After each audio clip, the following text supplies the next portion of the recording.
பாருங்க, இப்போ உள்ள ராஜ்யத்தின் நிலை என்ன தெரியுமா? இப்போ உள்ள ராஜ்யம் என்ன? மரணம் ஒரு மனிதனை ஈஸியாக ஆண்டு கொண்டு கயற போட்டா சாவு. எவ்வளவு எப்படி? மரண ராஜ்யம், மரண ராஜ்யம் பிசாசின் ராஜ்யம். ஹல்லேலூயா. ஆமா, சாவுலாம் நீங்க சொல்லுங்க, இப்பெல்லாம் சாவ ஒரு 5 நிமிஷத்துல செத்துடலாங்க. அப்ப எவ்வளவு தூரம் தன்னுடைய ராஜ்யத்தை பரப்பியிருக்கான், புரியுதா? ஹல்லேலூயா. கொல்றாங்க, கொலை நடக்குது. அதுக்கப்புறம் பொய், வாய் நிறைய என்னது? பொய். ஹல்லேலூயா. பாவத்தின் ராஜ்யம் தான் இப்போ இந்த பூமியில முளைச்சி நிக்கல, மரமாய் நிக்குது. ஹல்லேலூயா.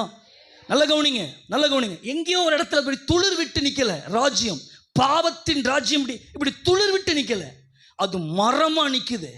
ஹல்லேலூயா. புரியுதா நான் பேசுறது?